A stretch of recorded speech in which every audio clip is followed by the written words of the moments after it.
Calling the meeting to order.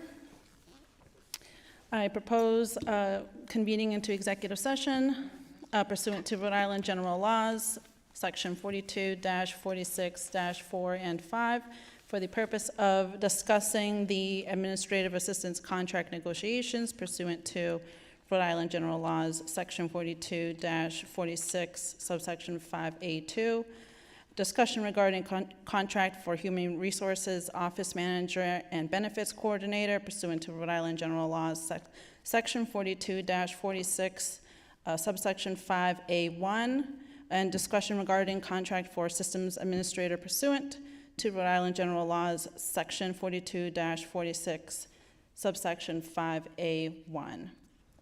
Is there a motion to convene into executive session? I'll make a motion. Is there a second? A second. Well, let's say aye. Aye.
Calling the meeting to order. I'd like for everyone to please stand for the Pledge of Allegiance and the moment of silence. Thank you.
No votes were taken during executive session.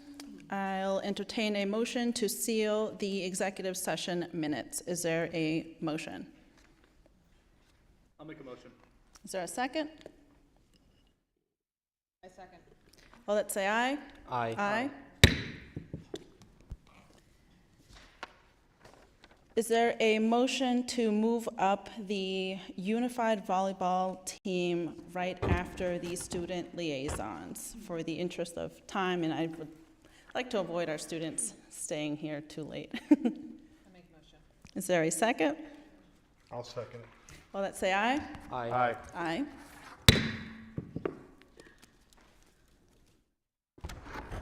And next item, please. Next item is student liaisons. Megan Pita, Martin Middle School.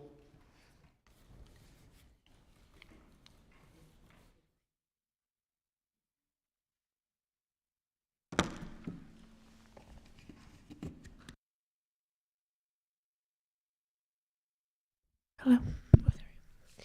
Good evening, all members of the school committee, Dr. Fran, Dr. Bowler, and Mrs. Corsi. My name is Megan Pita, and I'm the current president of the Martin Middle School National Junior Honor Society. I am so pleased to be here this evening and share some of the highlights from Martin Middle School. Our winter sports started late November, and we are excited to have our seasons underway. Our boys basketball team is led by Coach Kennedy, our girls basketball team is led by Coach Ramos, and our wrestling team is led by Coach Rodrigues, and they are very excited for the Mayor's Cup match on January 17th at EPHS. It is going to be an amazing season under all their coaching. The Mayor's Cup basketball games took place on December 19th. Congratulations to both Riverside and Martin basketball teams for displaying their amazing talents. We are so incredibly proud that the Riverside girls team took home the trophy once again, and the Martin boys team took home the trophy once again. Additionally, I would like to congratulate my fellow newly elected officers to the National Junior Honor Society: Lena F., Vice President; Kaden O., Secretary; Maddie B., Treasurer; and Finn T.M., the Historian. We also just completed our bracelet fundraiser to raise money to give the teachers and staff of MMS a pick-me-up after a long 2 weeks before break.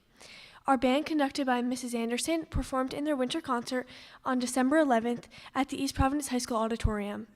They showcased their outstanding performance in front of many community members, families, students, and staff.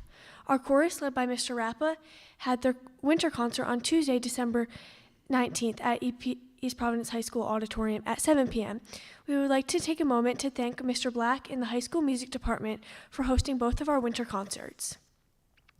Mr. Adam and his amazing team at Strawman Construction have been working hard, and over Thanksgiving recess, they completed the new hallway going towards the north side of MMS for band, chorus, the auditorium, and the gymnasium.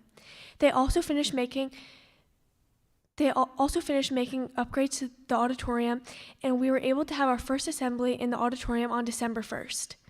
More recently, you may have noticed that our Martin property has been fully fenced in, where the construction team will be working. The landscape also looks very different with the removal of many trees for the next phase of work. In conjunction with Mrs. Messier and our Project Aware coordinator, we were able to bring internet safety presentations to both our students and families of Martin Middle School. On December 1st, we welcomed Detective Corporal Candace Pacheco from the East Providence Police Department and Corporal Anthony Washington from the Rhode Island State Police. Speaking for myself, I can say that they shared an awful lot of interesting information about internet safety on our cell phones. Our 8th grade had the opportunity to walk through different CTC stations as the EPHS CTC came to Martin on December 18th. Our 8th graders were able to see hands-on what the CTC entails and if it is something they will be interested in doing next year. On Wednesday, January 10th, 8th grade will go on a field trip to EPHS to explore the CTC classrooms. On Thursday, January 11th, all 8th grade families and students are invited to an open house at the high school. Thank you to Mr. Hanlon, Mr. Black, Miss Murphy, and Mrs. Marchand for making these visits possible for myself and my classmates. The week of December 18th through the 21st, we had a Spirit Week at Martin Middle School. Monday, we hosted Ugly Sweater Day. Tuesday, we hosted Battle of the Grades, in which 6th grade wore blue, 7th grade wore white, and 8th grade wore red. On Wednesday, we had Wacky Wednesday, and on Thursday, we had everyone's favorite Pajama Day. It was such a fun week, sponsored by the NJHS. So many students and staff participated. On behalf of the Martin Middle School students and staff, we hope you all had a great holiday and a Happy New Year. Thank you for having me here tonight, and I look forward to seeing you next month. At this time, I'm happy to answer any questions. Thank you. Please join me in welcoming Zachary Medeiros, the liaison from Riverside Middle School.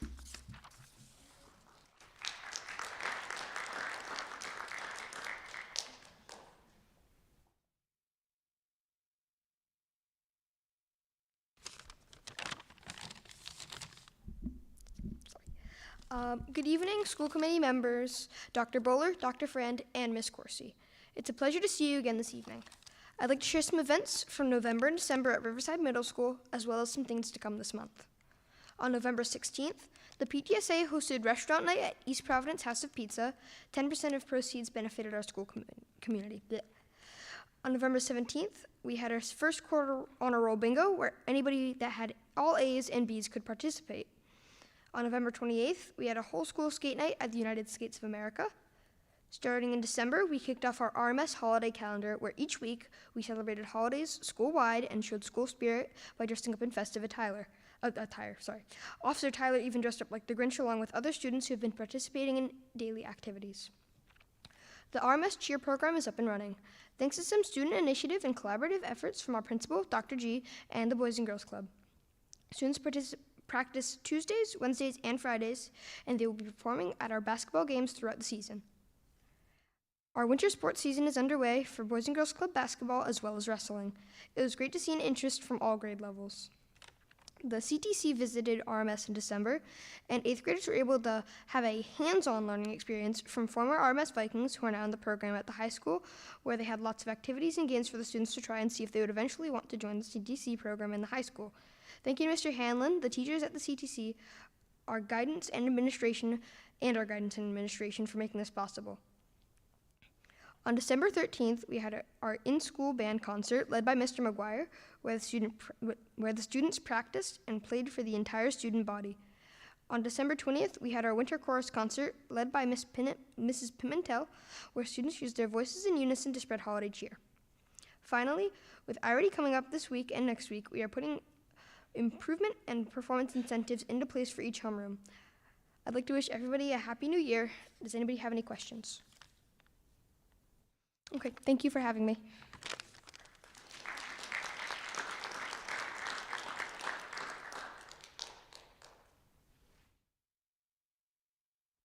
Next item, please.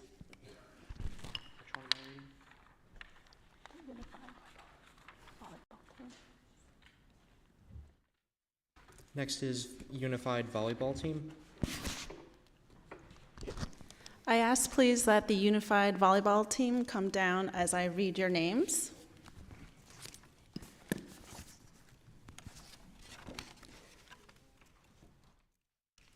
I have Coach Kristen Kudalekis.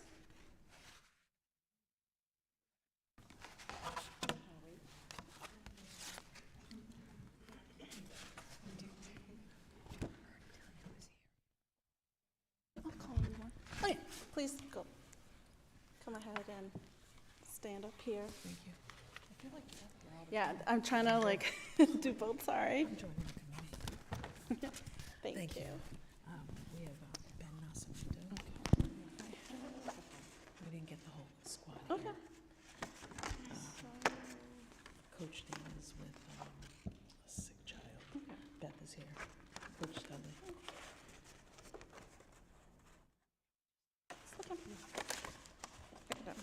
Thank you. First of all, thank you, school committee, for having us. And today we have, oh, hello, Josh. Today we have a few representatives from our unified volleyball team. Some of our students, athletes are participating in other sports and could not make it tonight. I'd like to thank Coach Beth Studley. Come on over, Coach. Not only is she a great help to our one-on-one students, but she's a great help to us. Jaden Wright, come on up. Jaden is also a basketball player for us and will be with the city for the Special Olympics. Ben Nascimento will also be with us for basketball one more season. Our big seniors. Seniors! Yes, and they're very excited about their senior projects. No. You're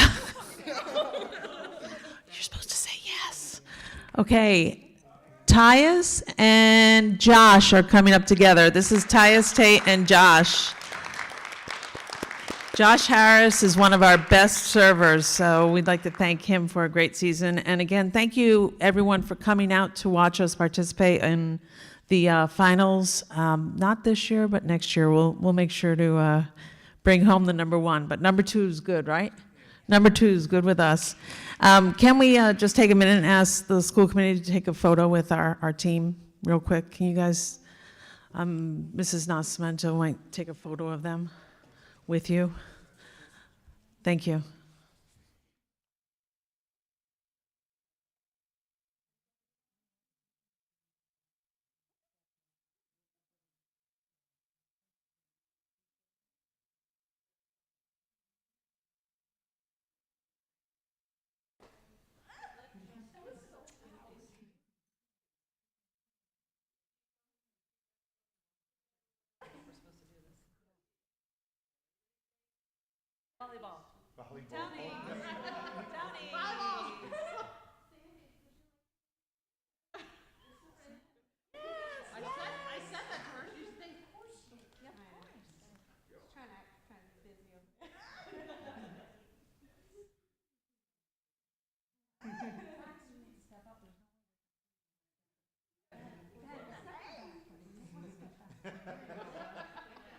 There we go.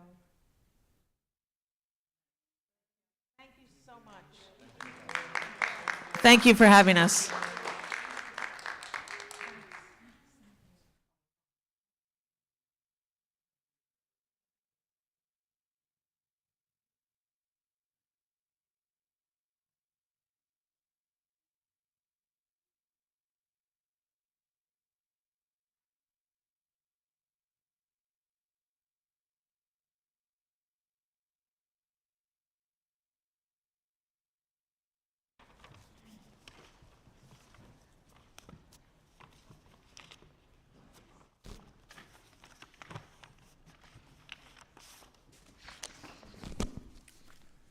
Thank you again to the unified volleyball team.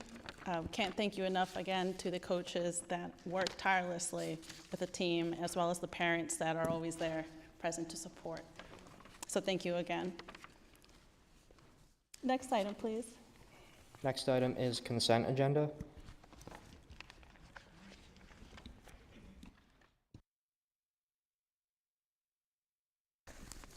There any comments or questions regarding the consent agenda? If not, I'll entertain a motion to approve.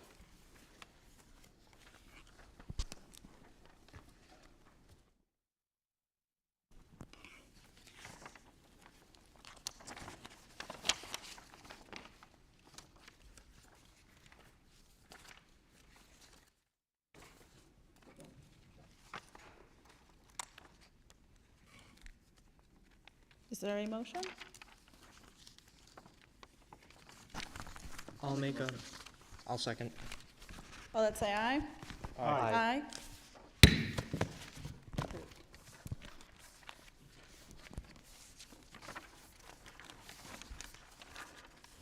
Next item, please. Next item is PTO, PTA EPLAC reports.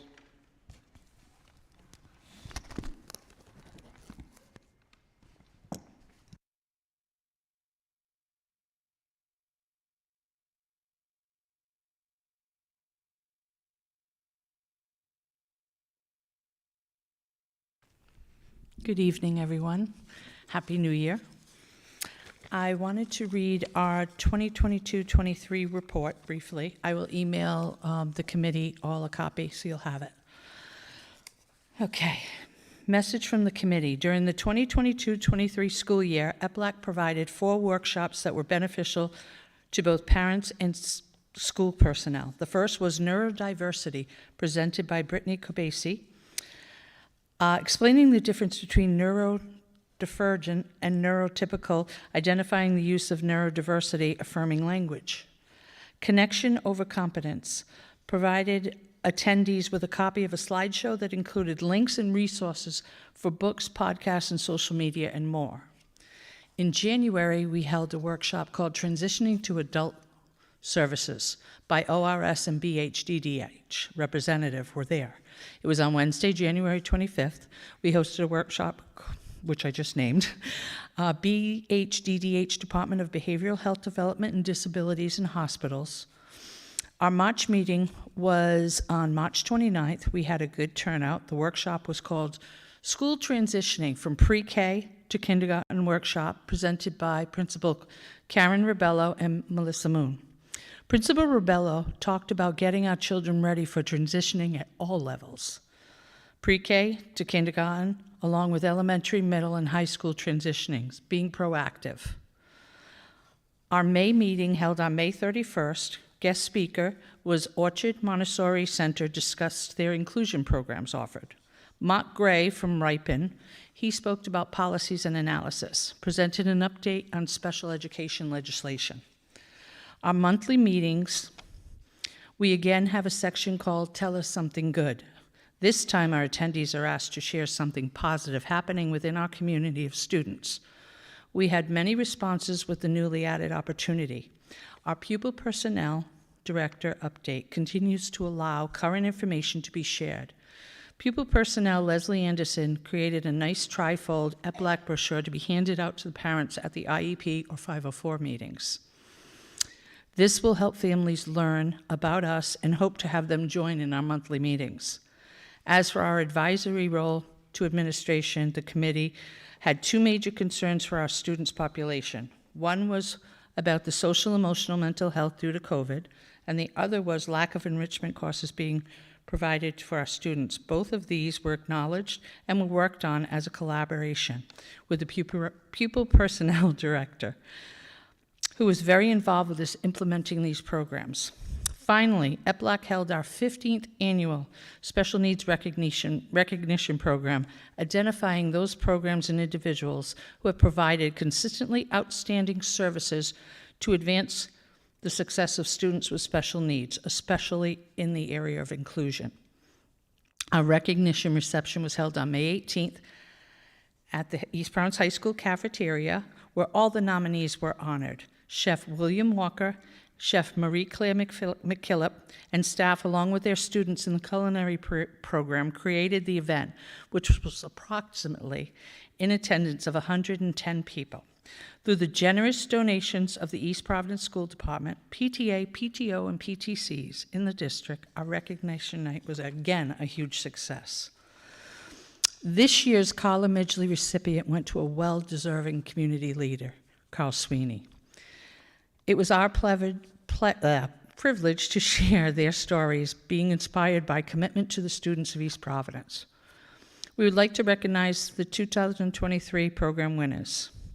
Abigail Jaffe, educator from Silver Spring Elementary. John Turbot, East Providence history teacher. Kelly McGillis, MLL Myron Francis. Mary Paco, paraprofessional White Neck. Mike Martins, paraprofessional East Providence High School. Brian Petch, dean at Riverside Middle School. Martin Unified Basketball Team, inclusion program with the Martin Middle School team coaches. The East Providence High School Unified Team, Kristen Kudalikas and Dana Broden from East Providence High School. Ocean State Academy Community Resource Program.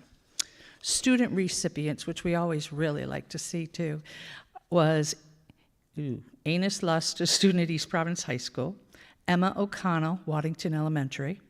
Erin McLaughlin, East Providence High School. Emily Butterworth, a student at Myron Francis. Connor Crowley, Myron Francis. Jordan Forrest, Waddington Elementary. And Jacob Souza, a student at Martin Middle. The 2023 Wall of Fame were Carl Sweeney, Community Resource, Kim Forrest and Lisa Peter for the Orlo Avenue SEL team, Kristen Carrero, East Providence educator. We would also like to recognize the other nominees. Kristen Mitchell, Special Education, White Neck Elementary. Justin Paradise, Special Education at Hennessy. John Monistat, Inclusion Teacher at East Providence High. And Olivia Cayley, Music Teacher at East Providence High School. Our goals for the next school year are to improve parent membership to the local advisory committee by continuing increased awareness of our committee to the PTO, PTAs, PTCs, LEAs, and the principals. Continue to use our Facebook social media platform to get our information out to the public. Increase parent connection through our new parent-to-parent support group. Continue parent workshops and support professional development, especially in the area of inclusion. EPLAC's new brochure was sent out to all the schools for case managers to be included at IEP meetings. Continue to increase our knowledge of all special needs programs in the school system and to continue to work on engaging conversation between parents and administration in a collaborative spirit. Thank you, and we look forward to presenting next year another successful year for EPLAC. Thank you very much. And we have our list of members that I will also email you for the 2024 calendar year. Thank you.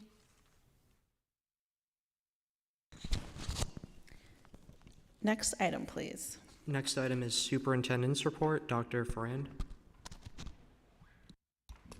At this time, I'd ask Mr. Black to come up. Mr. Black will be doing a presentation on the program of studies and... Yep. You got it. Well, Happy New Year, everyone. Mr. Black, would you like us to take a seat in the front row if You you might have, want is it to. I extensive? think that would probably be easier Okay. for you to see Thank the you. slides, and I won't. You don't have to look at me. You might want to look at the slides. Those are more important.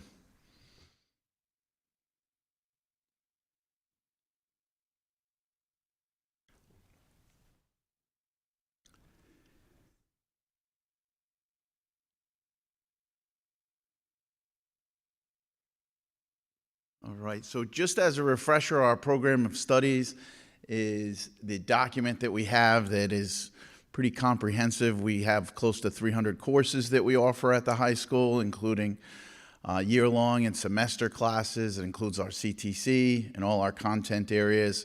So every year we like to present. We do have some changes that we like to present to the committee just to kind of go over what those changes would be and what they would look like. And as you'll see, we'll go through them. And it's not too many changes this year compared to the past, but they're really come from student interest and our teachers' passions to create opportunities for students in the classroom. So we can get started with the first slide. Is from our English department. I don't expect you to read all that. So there are 3 classes, 3 electives that we want to add within the English department. One is around William Shakespeare, having an elective class dedicated to William Shakespeare. So we go through Shakespeare's works in our classes. So in 9th grade, it'll be Romeo and Juliet, and we work all the way up to Macbeth. We probably remember that from our time back in high school. There's a lot of student interest around Shakespeare, and it's not just those plays. There are sonnets, there are other pieces of writing. So coming together as an English department, coming up with an elective class for students to be able to take that's just focused on the works of Shakespeare as part of that English elective. If that's a choice that a student would like to take, now we'll have that where we can dive in deeper into Shakespeare. The second elective is around novels and context, and as you'll see, the theme for all this is about reading and literacy and having our students have more opportunities for textbooks and for reading and to provide things that they're interested in, not just books that they're required to read as part of our core curriculum. So novel and context, so we're partnered with the Rhode Island Center for the book, and what that does is comes up with a pretty cool classroom text that we get every year to provide, stories of interest that students have. So we've been collecting these over the last few years, and students are interested in reading them, but they've just been a part of, it hasn't been a separate class just where you're spending time on the books. So this class would allow that to happen. And it would probably be using different years as we collect these topics. And then Stephen King. So we all know Stephen King from horror movies and things like that.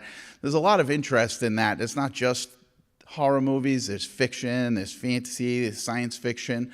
Again, kind of like similar to the idea of William Shakespeare, that students read this. If you walk around the school and you're in the student commons, you'll see students since, forever reading books from Stephen King or have interest in that. So again, providing a class, an elective class where students can go into this text a little bit more with their teacher is something that we would like to do. So Stephen King has over 50 novels, very popular among our students. So again, providing another course where students could dive into that more. So that is in English. Our next next slide that we're going to talk about is not too many changes here, just in social studies. So regarding our pathway. So reminder of our pathway program. So that's students that go to pursue an interest in working in an area their senior year. There's a lot of interest in public service through our social studies department, so you'll see a lot of students that are working within the city in various departments and providing, getting some work experience there and then working towards a pathway of public service. It's really under that government and citizenship umbrella. It's connected to concepts and practice within government service. This could be public safety, it could be national security. Again, this really comes from students' interest, of students wanting to get involved in this. And senior year, students have more flexibility in their schedule as long as they've been progressing as we want them to throughout their time here at the high school. So they'll be able to, second semester, which is coming up in a few weeks, be able to spend more time working in these areas. So having more of an experience of working and not just in the classroom. So the social studies oversees this pathway around government and citizenship. So just providing that public service component. We had a human rights class a couple years ago, and that's where a lot of this has come. So students have an interest in following their passions in that. In science, we really don't have any changes to it. We were just a little more, just allowing a little more flexibility. So there's 3 classes students need for the graduation requirement of science. Some students choose more. There's a life science, a physical science, and a science elective. They don't need to go in that order, so that's really the only change we made there. So students have some flexibility to bounce around instead of just following it. Kind of traditionally, it's been biochem and then an elective.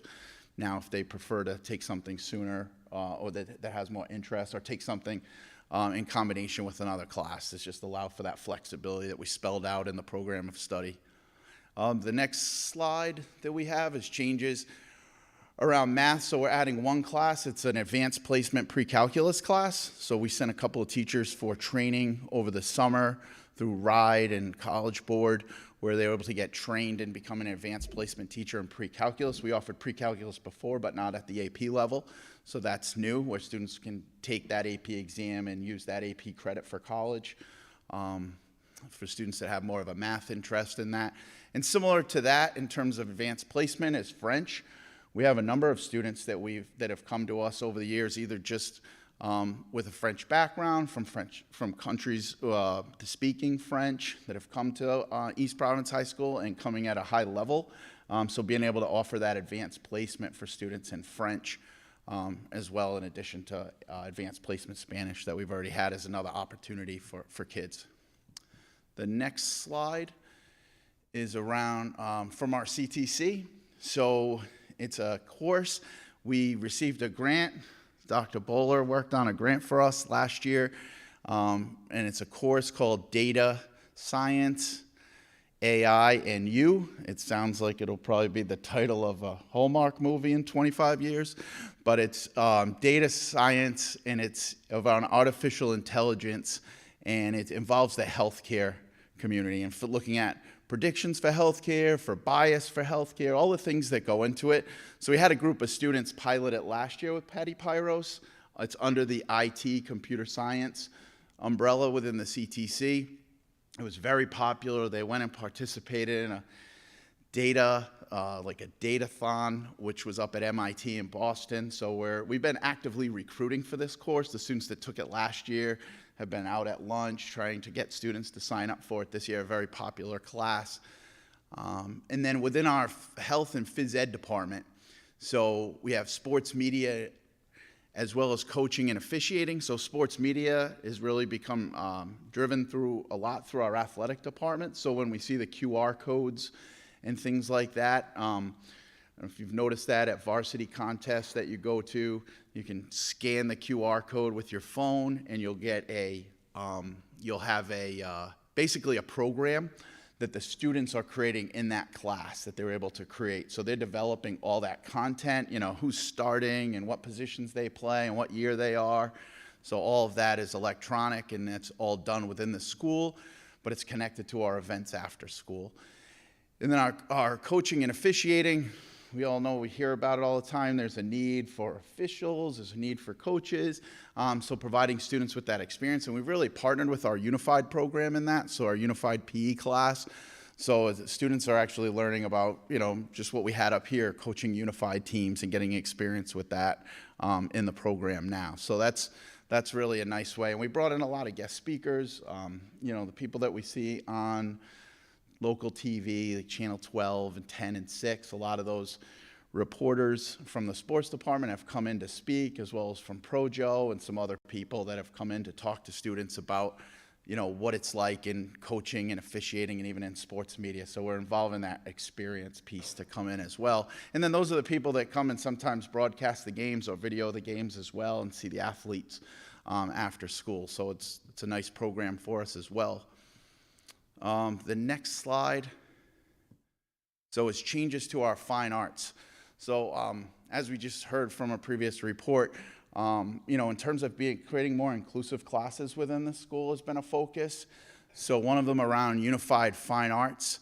So this is providing an inclusive space for students to learn the principles in art and music, and how it'll work is, first semester, you'll be with a music teacher. Second semester, you'll be with an art teacher.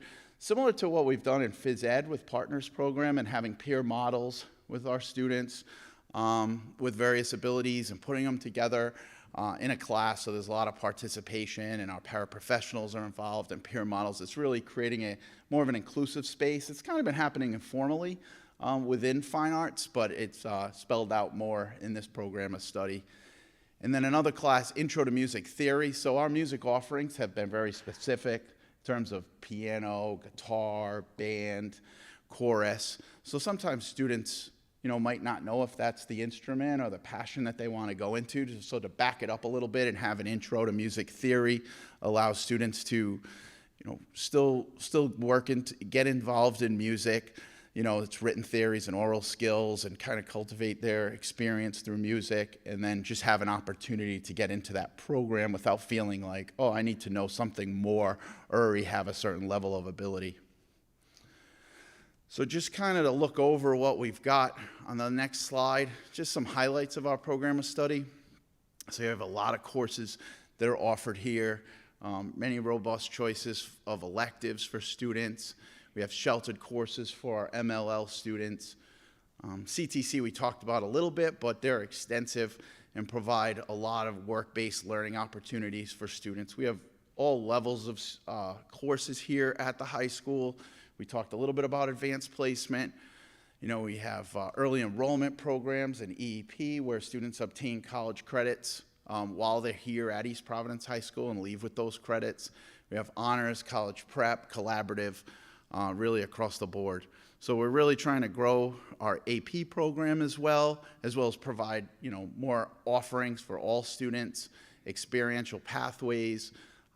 So really just trying to be able to provide students with not just what they need here, but also those post-secondary opportunities, whether that's through the CTC in terms of certifications. And we had a student come up to us excited last night at the basketball game to tell us that, he passed the CNA exam and now will have an opportunity to work in the industry. And that's while he's here, his in January of his senior year. So that's just one example, but there's a lot of different examples of students getting some great post-secondary experience while they're here at East Providence High School. So that's really all I have for the program of studies. I think I went a little bit long, but I try to keep it short. Are there any questions or comments?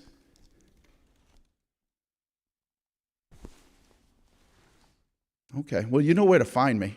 So if there are, just let me know. All right, thank you for your time. Appreciate it.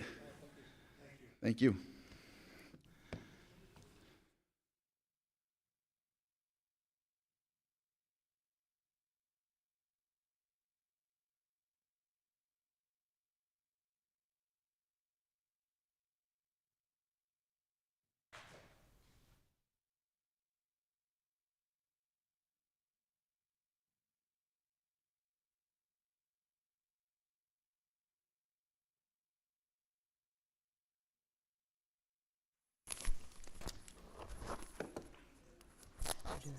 Okay.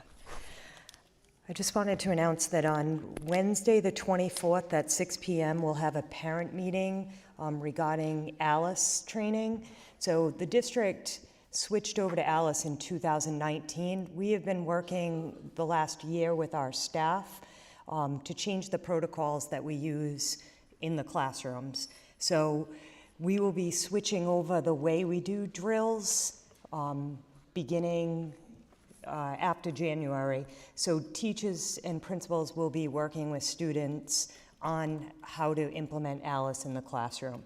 So Mark Catarat and Stacy Messia, Diana Clarkin, myself, our threat assessment team will be here that night to present to parents and offer them an opportunity to hear about and to ask questions about how it will look different as we move forward fully implementing ALICE. So I just wanted to make sure that everyone was aware of that. You also have in your packet the 2024 Rhode Island Student Survey for your approval. It needs to be approved by school committee in order to implement. It's for secondary students, and it provides a lot of data to the Prevention Coalition, the Rhode Island Department of Health, on student behavior. So you have a copy of the survey, and you'll vote on it later tonight. And then next we have, are there any questions about either one of those items? Okay, next we have our facilities report. Mr. Murphy.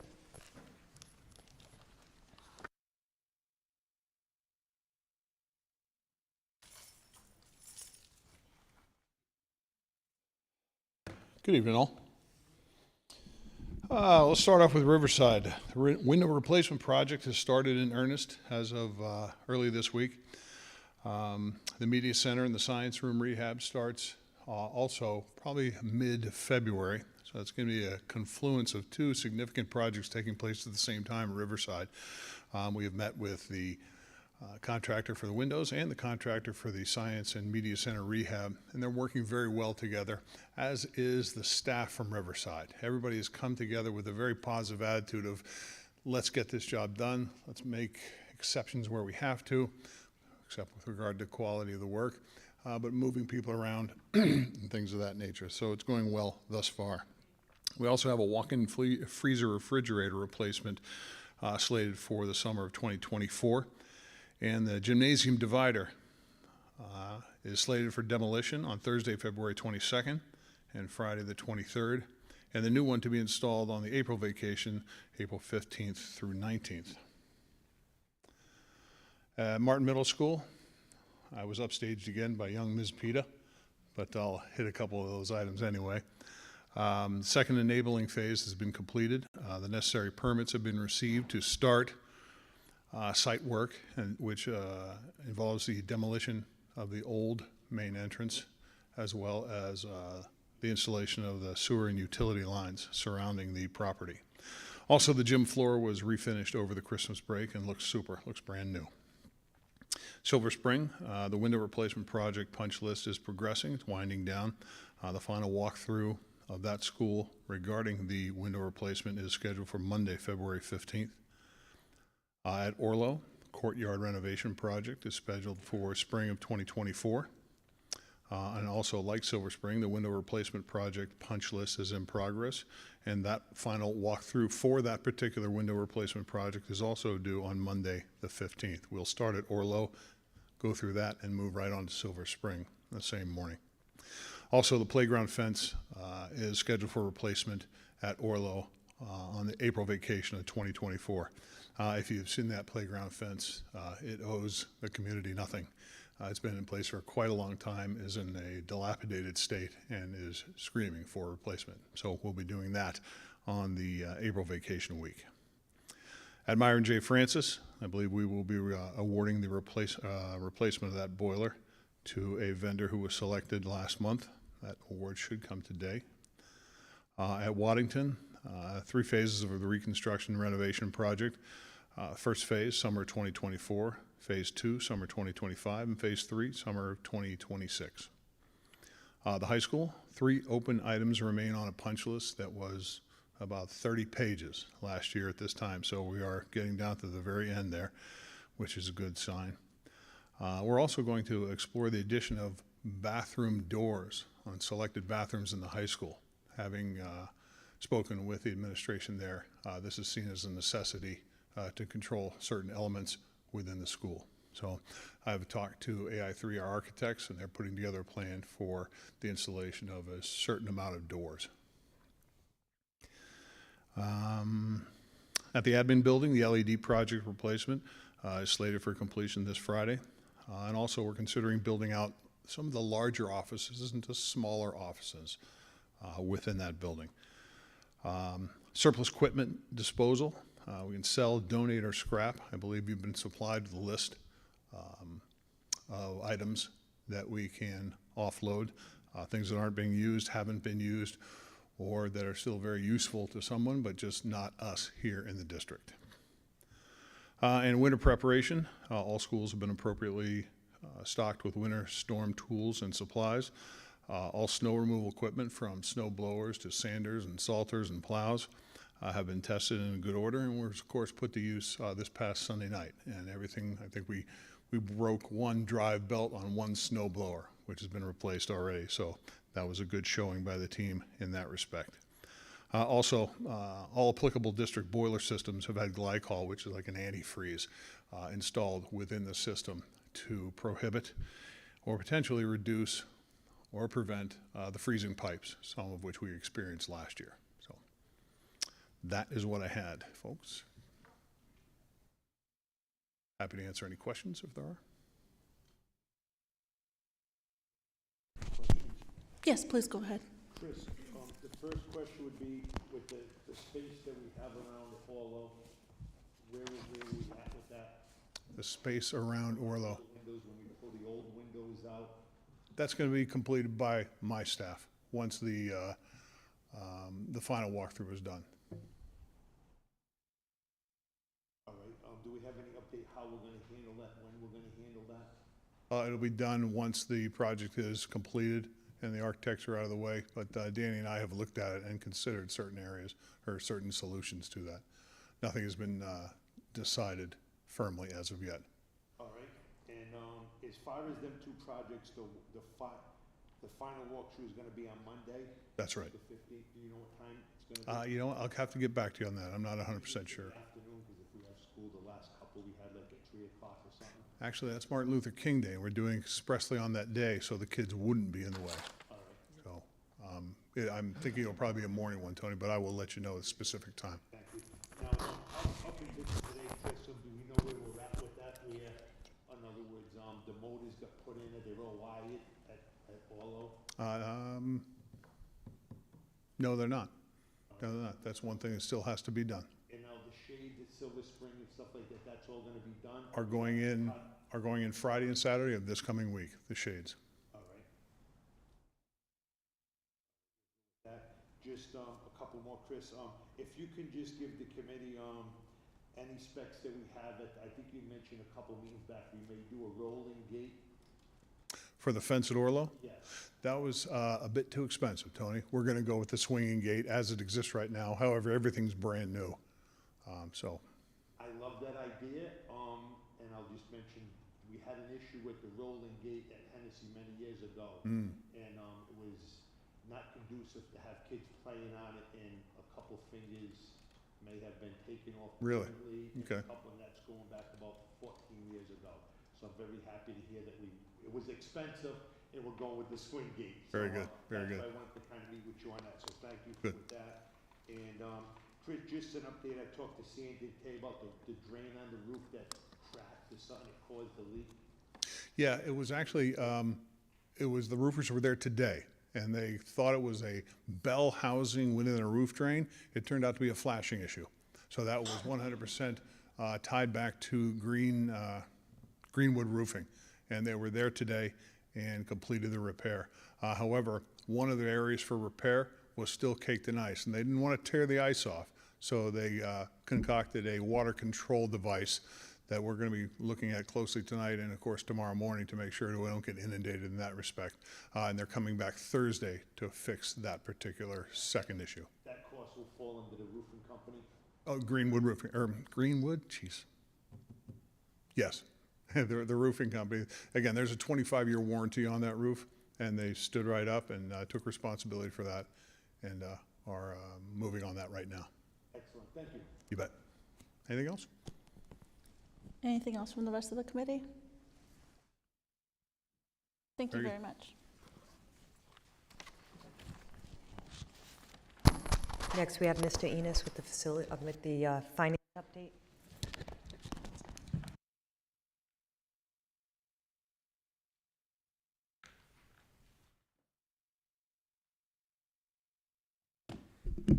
Good evening, everyone. Quickly, in terms of fiscal year, the fiscal year that just ended, we are still wrapping that up. So next month, I hope to have a final number for you. We still have expenses that are coming in, revenue that's coming in, purchase orders that are being closed. But we look to be fine. This current year, we are off to a booming start. It just goes by so fast. And to couple that, we've also been working with RIDE on our ESSER grants. And so we are always looking at the current fiscal year to make sure that we can capitalize on all the grant funding that we have available to us from RIDE. And then finally, next month, I will be able to present to you the fiscal year 22 audit that the auditors have completed. So we will be reviewing that and ask for your approval next month. We were a little late with that, but we are done. Auditor General is pleased, and now we're working on the fiscal year that just got done. So, any questions?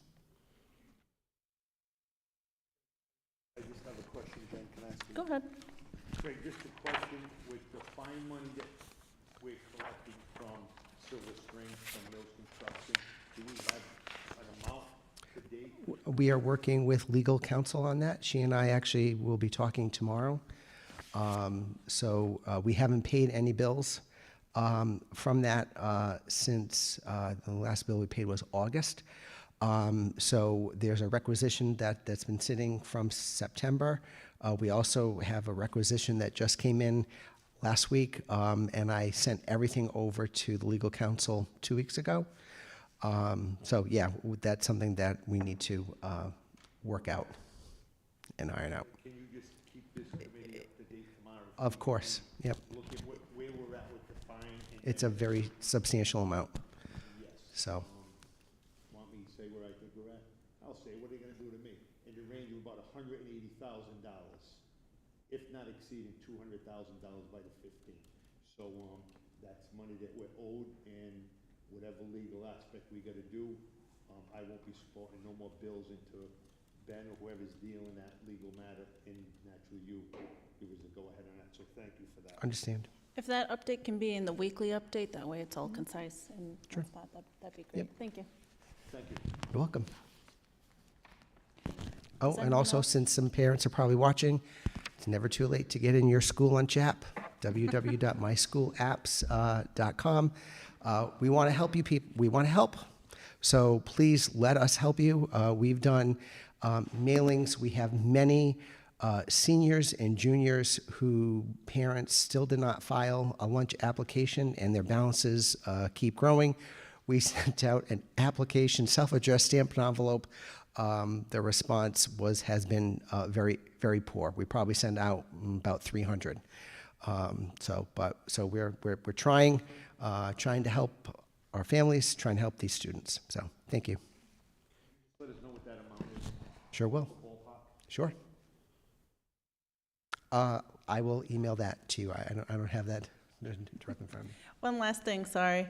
For the audit, will you be doing a short presentation regarding that? Yeah. Okay. Yeah, I'll be hitting the highlighted important parts that I know that are very near and dear to the school committee. Thank you. Yep. Next item, please. Next item is Director of Teaching and Learning Report.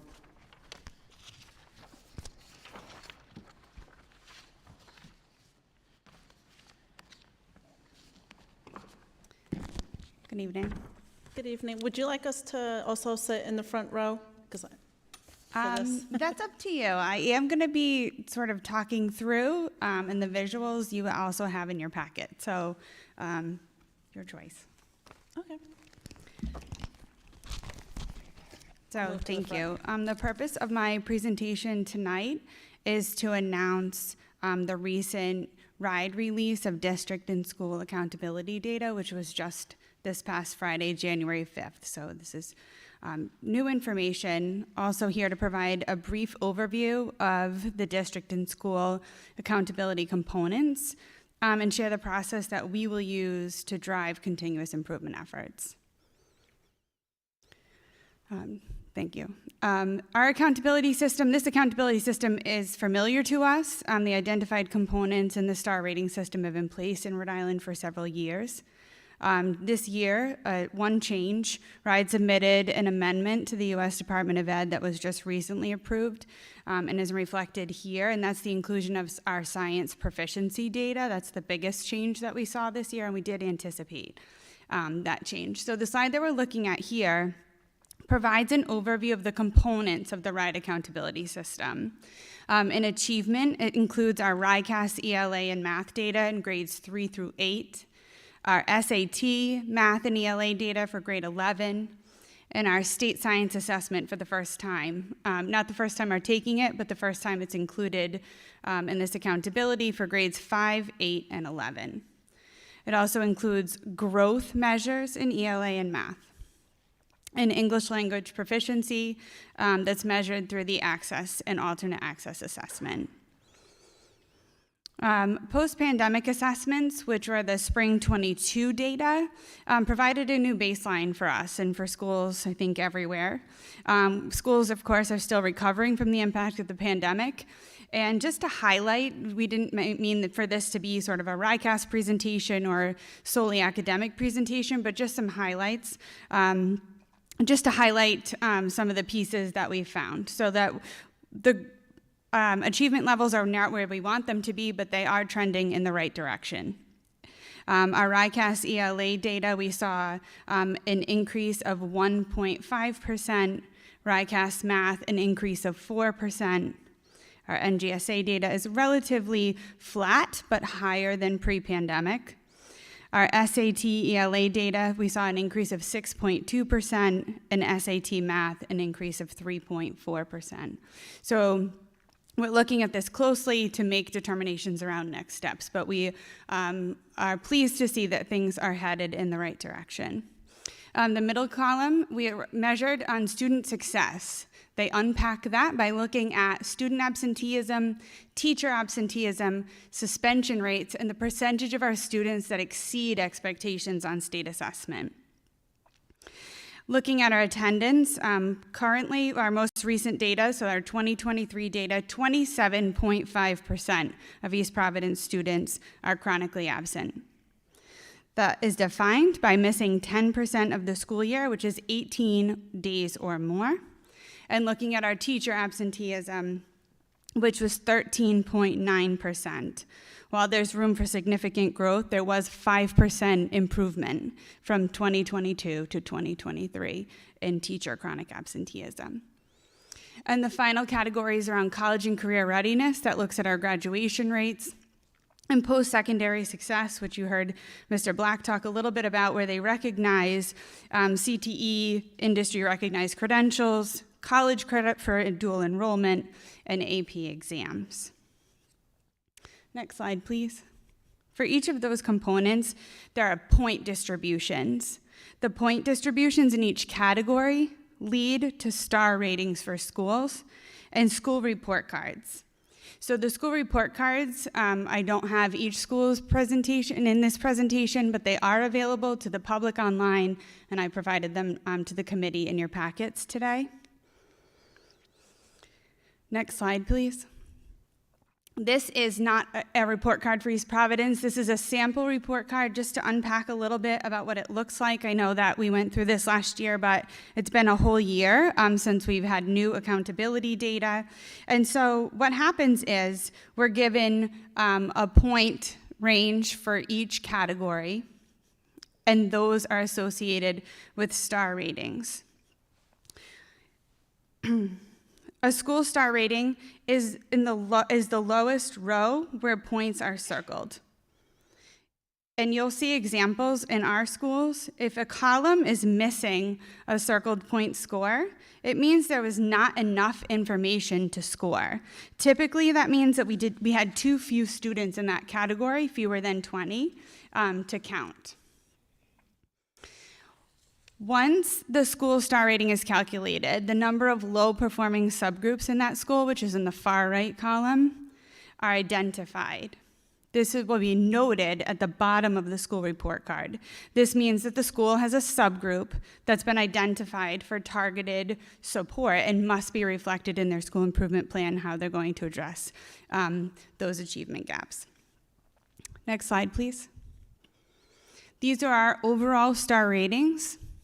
So we have 2 elementary schools with 2-star ratings, the remaining with 3 stars. And next slide, please. Our secondary schools, all with 2-star ratings. We wanted to point out that the overall rating does not tell the whole story. We've selected 2 schools, 2 local examples, 1 elementary and 1 secondary, to unpack this a little bit. So if you see in your packets, you have Hennessy Elementary School, has a 5-star rating for no low-performing subgroups, 4 stars for English language proficiency, student success, which again is their attendance and their number of students exceeding expectations, and 1 2-star rating for achievement and growth. Therefore, they're a 2-star school. So they have 4 and 5 in some and 2 and 1, your lowest performing area is your star rating. And so it's really important for schools to unpack so that they can identify what's working well and what's not. The secondary example we would like to point out is East Providence High School. They have a 5-star rating for graduation rate, 3 stars for achievement and growth, Diploma Plus, student success, again, that's the absenteeism and exceeding expectations, and low-performing subgroups. They have a 2-star rating for English language proficiency, and therefore are a 2-star school. We pulled those out not to draw attention away from the needs identified, because those do drive our improvement efforts, but to highlight that within our school report cards, significant strengths can exist and are not necessarily reflected in the overall star rating for each school. Next slide, please.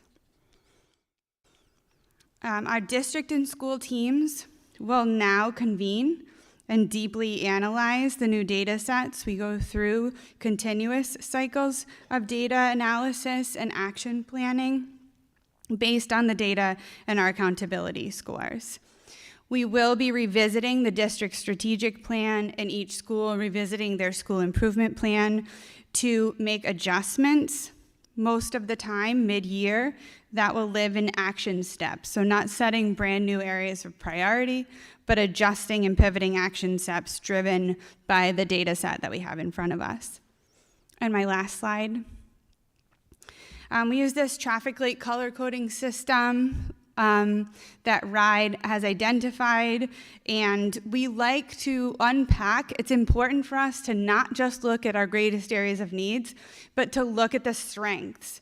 Not only because it's important to celebrate and recognize strength, but we want to make intentional decisions about the work that needs to continue because it's leading to the gains that we needed to see. So green indicates this data is confirming, it highlights it's an opportunity to celebrate good work, to continue the work that's impacting things positively, and opportunities to share things from school to school that are working. The yellow is a call to potentially stay the course. Sometimes work's identified and just needs more time. Other times it's a call to realign systems within the action planning that's been done, looking at resource allocation, etc.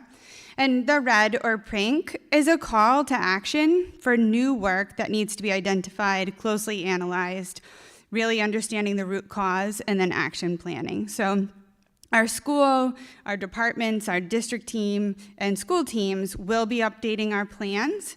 And I just want to thank you for the opportunity to provide these updates, and we look forward to providing updates as plans are revised and the work progresses. Any questions?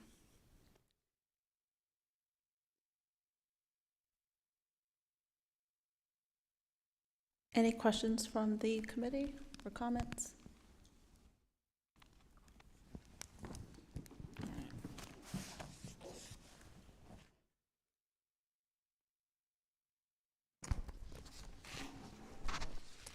So for the schools that are struggling in certain areas where, for example, they could have 4 or 5 stars in every other category, but only 2 stars in one particular category, what support or plans are those schools given to try to work on those weaknesses?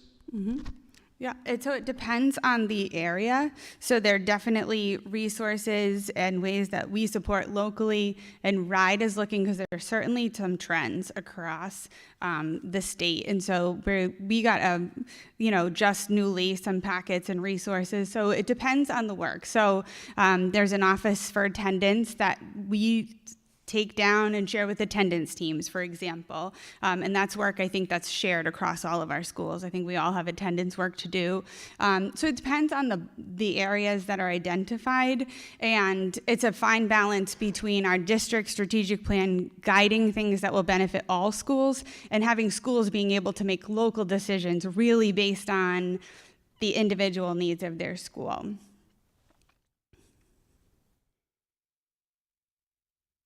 Many, years have some of the new changes in the math and English programs have been implemented? Because I know there's been lots of changes already, so I'm assuming it it takes time for that to really, like, It will. you know. It will. So we're in different places depending on the grade span. I would say no one's in our high school math, for example. This is year 1 of implementation. Middle schools are in year 2. Elementary is a few years along, but we're still supporting the implementation of the curriculum and now helping people become even better and better, more, expert users of what they have. And I'm glad you brought that up. It was something I was going to mention. Science is included in our accountability scores now, but we're not yet implementing the new high-quality science curriculum. There weren't enough for us to select from. And so it's sort of like the accountability measure came, before the adoption of the high-quality instructional materials in that area. But the sort of where schools are in the phases, and we have provided, I think, the most support most recently in math, and we definitely saw that come through with the 4% gain. 4% doesn't sound like a lot, but it is a lot, and so I think it's important. Of course, we want to see more, but recognize sort of what did that coaching and co-planning and lesson design work to support that implementation. What were the pieces that really helped people move forward and feel secure in those transitions so that we can continue those efforts?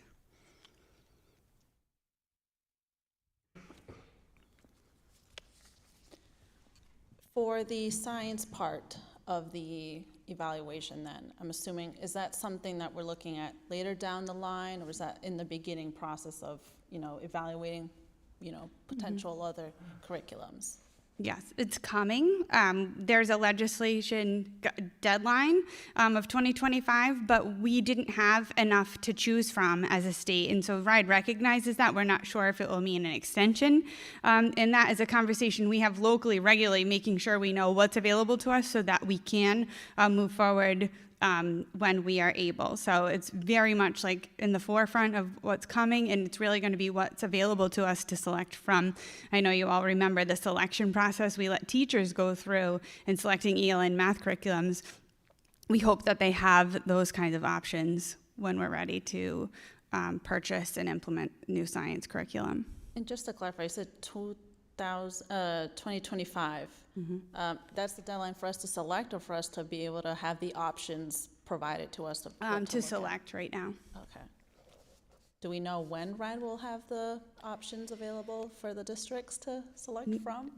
We've been waiting for updates. It looked like middle school is the only one now that has 2 that are green according to the ed reports criteria to choose from. So we may move forward with different grade spans depending on what's available to us.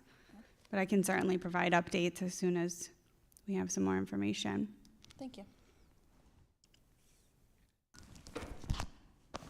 Thank you for your presentation, and thank you to the district for all the work that goes through with this. I am familiar with star-rated, tier-rated analysis, so a lot of it can be very misleading. I think, thank you for pointing out some of the schools that are just one category away from being a 4-star level school that may actually be a 2-star level school because of just one category.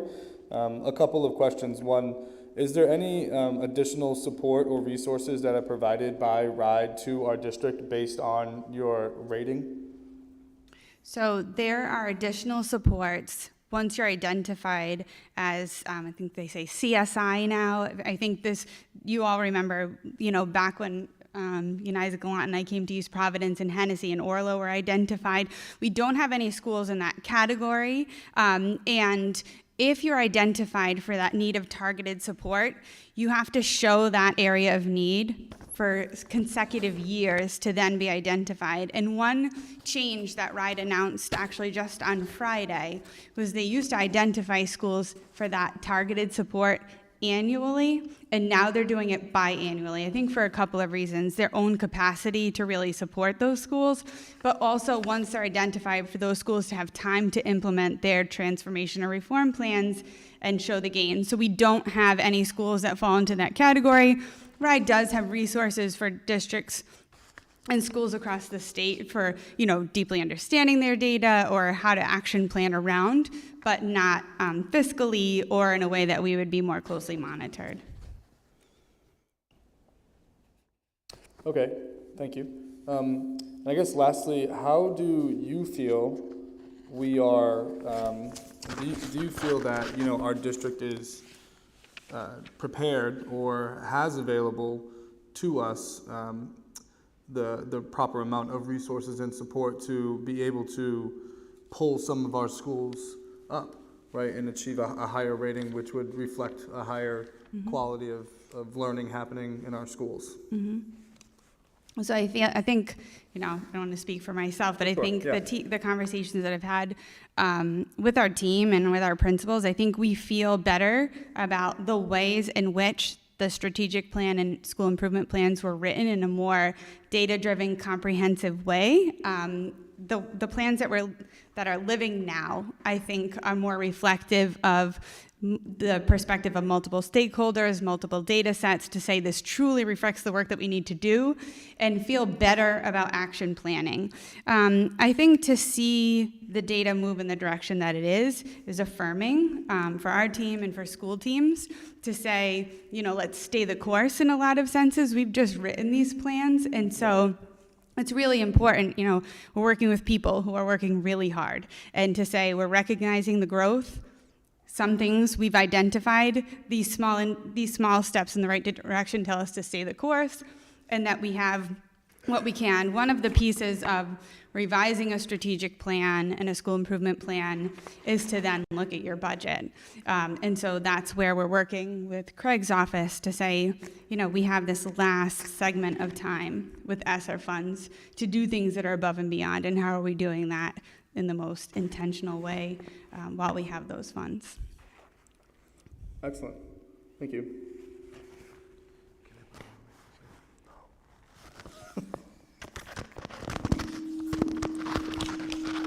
Any other questions? Sorry. Any other questions? Okay. Lindsay, just a question. The state, is some legislators, the governor thinks that in 2035 we'd be equal to Massachusetts or beyond. There are some legislators that just believe Rhode Island will never be able to have the type of money that Massachusetts has to pump into their education system. I won't ask you what your opinion is, but going forwards, there is some talk that the legislators are pushing towards will never meet Massachusetts because there's not enough money going to be coming down the pipeline in the near future.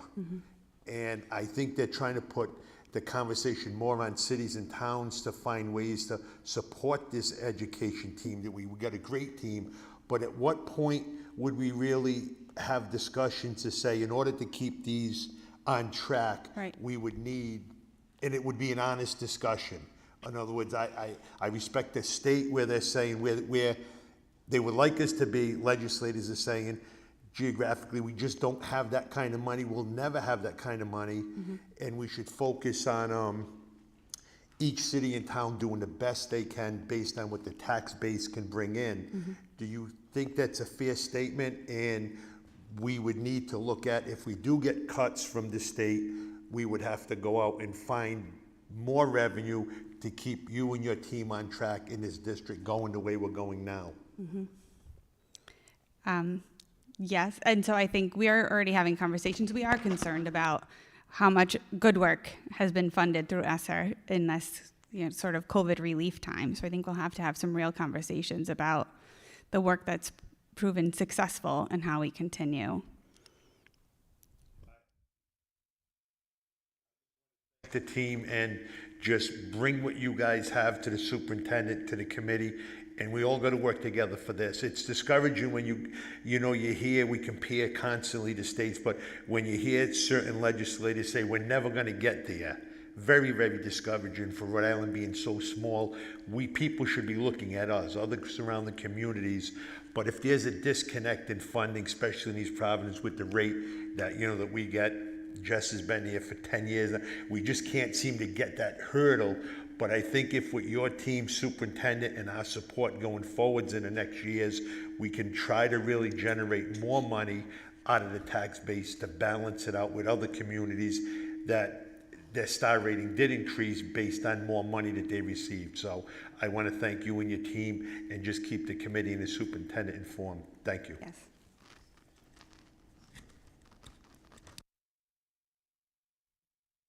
I do have one last question regarding the student subgroup identifications. How is that determined? Specifically, I was looking at Hennessy. They don't have any. But there's other schools that do. So how is that determined? So there are formulas, but they look at students in the subgroup versus students that are not in the subgroup. So your differently able students versus those students that do not have IEPs. And they look at their proficiency and their growth.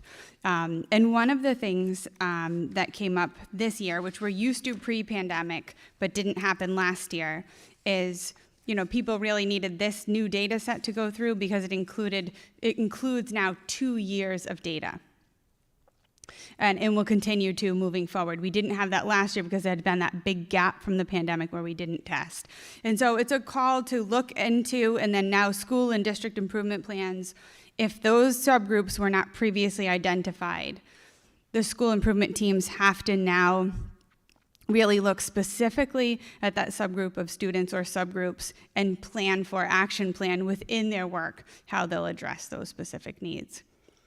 And just in full transparency, we do have a couple of formula questions that we are in a lot of communication with RIDE over the last 4 days. And, so I said at the beginning, this is really new information. I'm just being transparent to say this is what we know and understand. And there are some pieces of the formula that we are continuing to dig into and sharing. We're asking on behalf of, our own team and principals so that they can have some accurate information when they're unpacking with their school improvement teams. And right, so we had 2 schools, Hennessy and Orlo, that did not have subgroups identified as low performing. So earlier today I was online, and this goes out millions and millions of pages long. So based on the subgroups, do you mind listing all this? Can you let everyone know what the subgroups are that RIDE lists?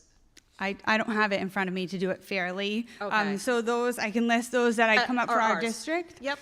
So the subgroup identified for our overall district accountability was our students with disabilities. And that was in the areas of achievement, growth, and graduation.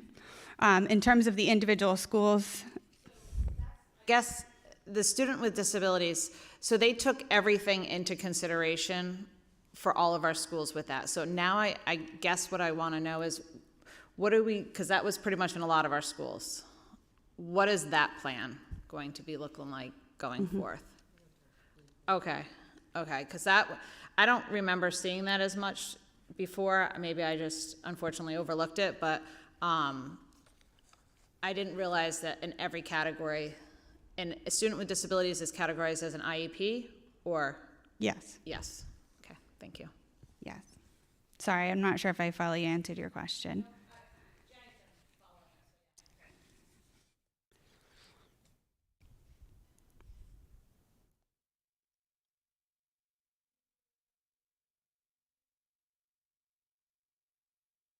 Thank you.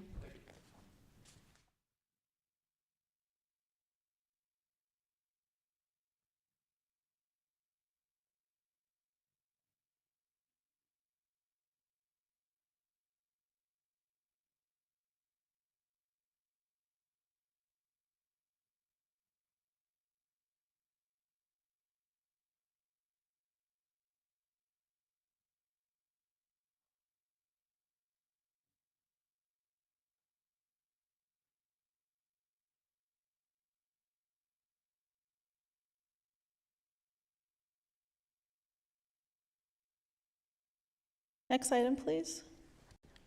Next item is building committee report.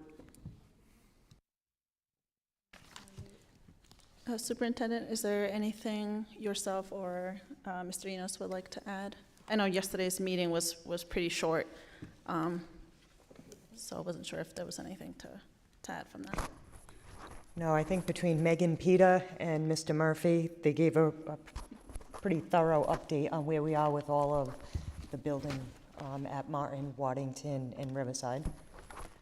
I'd like to maybe ask that Ms. Peta come to the next meeting, because I have my notes from yesterday's meeting and she pretty much nailed everything about Martin. So I'd love for her to come in attendance, if she's watching.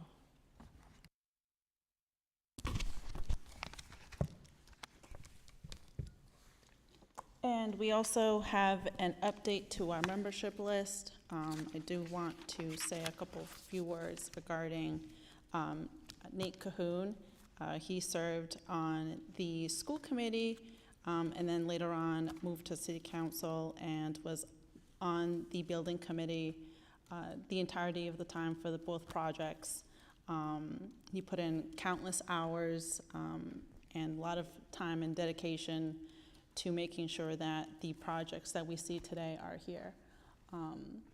So I want to say thank you to Nate for making sure that we have these spectacular buildings, as well as dedicating your time to reviewing all those contracts, because they are many hundreds of pages from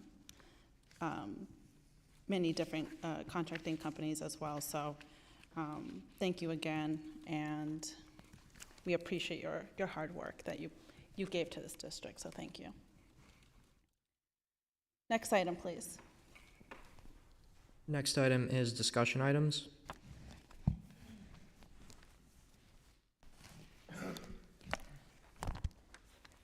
So Leslie Anderson's going to give just an update on the status of the audit report and where we are as a team on reviewing that, which came in late last month.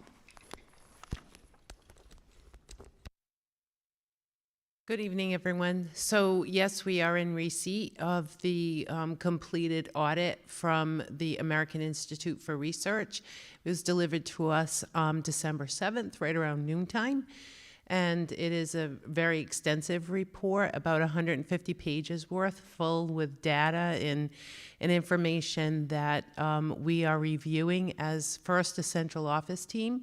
We met last week to talk about what our next steps will be and give us a chance to actually go through the report, because it is rather extensive and it comes with lists of strengths in the district, some recommendations that we will be bringing forward after we have a chance actually to go through it a little bit better as a team. The next steps that we have actually talked about is establishing a district-based team of stakeholders, special ed teachers, administrators, general ed teachers, parents, paraprofessionals. So a group of folks across all specialties in order to come together, review what the report says, and then from there to develop some action plans and steps that would be incorporated into our district strategic plan. And it comes at actually a very good time, as Mrs. Riley spoke earlier about, reviewing school improvement teams and looking at achievement and progress of students with disabilities across the district, and making budget and decisions and how we're going to help schools and students move along. And so I think that plan will be in existence, or begin, I would say, in the next month or so, looking for folks who would be great fits and be helpful to actually lead the charge in terms of the recommendations that were made in the report, and so that we can begin moving in the direction of the recommendations, certainly with the start of the new year, the new school year.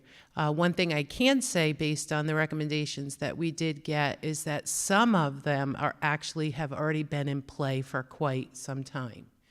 And so I kind of anticipated some of the things that we needed to do, and they were actually confirmed by the report.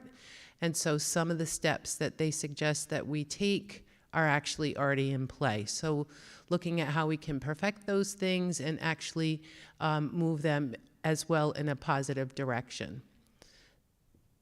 Any questions? When can I see the report? I'm going to leave that to Dr. Ferran to answer. When can I see the report? Yeah, I'd like to see it. Okay. And if there's a spot at the table, I'm a very interested party to be part of that plan. I've been waiting many years for this, so I would definitely like to put my hand in that if it's legally possible. I think it's important to have community members. I mean, that would be part of the group, you know, teachers, community stakeholders, parents, everybody across the board. Are we thinking that initial meeting with all the stakeholders, are we thinking of going through that report like piece by piece, or are we thinking of that being like a summary of just the main points of it? I think maybe beginning with the executive summary, because you can get pretty lost in the data, because there's a small subgroup of this 39% of this 16 people, but you know, you can get pretty lost in it. So our effort too with the central office level is to kind of pick that apart, and it is a little daunting, a little bit overwhelming, because it goes into such detail with, you know, who answered this question, who answered that question, what school they were from, what level, and what their particular role is, and so forth. So that can get a little bit overwhelming. So I think that there is an executive summary that exists with highlights within the district, as well as the recommendations. Is that summary prepared by the district then? No, that was actually prepared So they by the AIR, yes. So they prepared two things, the executive It's all summary and- inclusive. Okay. It's all inclusive. Is that gonna be like a multiple day like workshop type of thing? It sounds very substantial. Like It is, 150 we haven't pages. thought all those things Yeah, through yet, okay. because as, you know, we got the report on the 7th of December, and then we did have vacation in there, and so we just met last week to just kind of begin the steps, because it is a lot to absorb. But I would think it will take multiple sessions. When you say central office, do you mind? It's My head is central office is all the admins. So who right now is There's part Drs. of this group? Ferrand, Bowler, myself, and Lindsay Riley. The assistant special ed director is not involved in this? He just wasn't at that meeting that yeah, he would be though. We've just read the report, and we started to discuss how we're going to tackle it. So we've discussed like creating this committee of district-wide stakeholders. We also are very clear that we want to write it into the strategic plan, because we're accountable for that strategic plan. Everything is tracked in the strategic plan.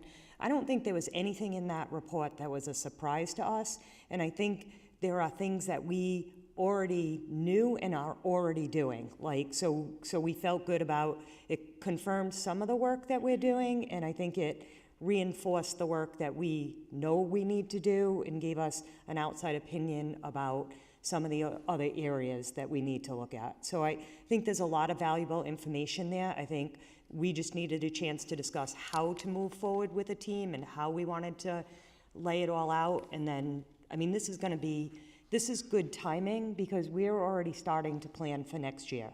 So we now have the accountability scores and the subgroups and the areas we need to work on. We have this special ed report. So this will all come together to help drive the direction that we start to head in for next year. So all of this is really perfect timing. It's just a lot. But, I think, as Lindsay said, we're doing the right work, and we're seeing gains from it. And so we're going to stay the course on a lot of areas, and we're going to look at the areas of biggest need that are not being addressed in the strategic plan, and we're going to put plans in place both at the district level and the school level for those areas.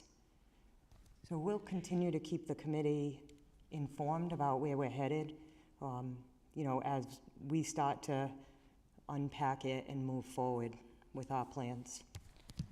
I think, sorry, did you say that we would be able to get that Friday? Yeah, This- I'll send okay. it Friday with the report. I leave it up to the committee. Maybe you guys will have a better sense of, what questions you have, because it is obviously a very extensive document. Maybe we could potentially even have a workshop with the central office administrators that are involved with this, and we can kind of go through I'm sure we'll have plenty of questions, and even though whoever wants to can attend the one with all the stakeholders, I think having, a meeting beforehand would also be something that at least I'm interested in. So I'll leave that up to everyone else on how you feel after you get to take a look at it So following Friday. we'll give you the report on Friday, and then we plan to do some kind of presentation next month on it, more like Leslie said, the executive summary and, the high-level direction that we need to take. I think, is there 10 recommendations? Yes. I believe there were 10 recommendations. So by then, we will have kind of chunked it out as to what's our immediate needs and what's going to go, like what we're going to work on right away or what we're working on right away, and then how we're going to span that out in our 3 to 5 year strategic plan. So I think we just needed time to look at those recommendations, pull them apart, figure out where, what's the most important, where do we start, and then where do we place all of the others in the strategic plan. And we feel like we'll have a better handle on that for you next month, and we'll do, and happy to do a workshop. Just let me know what direction you want to go to. And it'll take you a while to read it and get through it. And that's what I figured, which is why I don't want to solidify any deadlines for ourselves either. Do you think that meeting with all the stakeholders, and would that be, you think, after next month's first meeting, I would assume? Yeah, I think we need time to plan it all out, and we want to be focused and strategic in how, we have a lot of committees going right now, and so we're trying to figure out as a leadership team how to best utilize all these committees, what can be combined, what the work looks like going forward. So like we've been really wrestling with all of these committees and what's the best way to go at this point. So, hopefully in the next month we were going to book out like a full day to work on all of this, and we'll have a better idea next month exactly, because we have an MTSS committee going on right now. We have just the strategic plan, a lot of different committees, professional development, that we've established. So how to bring all those together and kind of help other people also facilitate the work. Will there be like a short sort of update / presentation then at the upcoming EPLAC meeting? Or I'm not sure if those conversations have happened yet. I'm just asking. We want to go to the committee. We want to go to, this committee first. So EPLAC is at the end of the month. So the soonest we would present to EPLAC would be the end of February. Any additional comments or questions from the committee? Can I just have one for Sandy, with these meetings based on this situation, would they be scheduled meetings that you would plan a week? Could you just let the committee know, because we have the right to sit in on them? Yeah. I mean, I think Jess hit it right on the spot, involved with this for many, many years. Yeah. If you can just, if you have to have meetings on a short day, I'm fine, but if you planned them out, days in advance, if you can just email us, or if any of us, I probably won't be able to attend any, but like Jess, I know her schedule's, radical, that she can come by, maybe, Max or somebody like that. So if you can let us know what them dates would be, that'd be appreciated. Yeah, we'll schedule them. We got to get a team together first. Like, we'll put it out to the district to see who wants to be involved, because we usually ask for volunteers, and then we'll schedule them right through the rest of the year. That's how we usually put out a schedule in September for committee work for the whole year. So we will, once we establish it, we'll put those out to you. Thank you. Sharon, can you be the one to coordinate with us? And if, also we'll ask that you ask the committee to also confirm if they will be attending, because we will have to publish that. Yes. I'm assuming there will be more than 2 of us there. So please, if you do want to go, please let either the superintendent or Sharon know, just so that they have the time to make sure that they post it with the state secretary's office. We don't want to violate any open meetings law, and since it is education related, we will have to do that. So just please be mindful about that. Any other questions or comments regarding this? Thank you.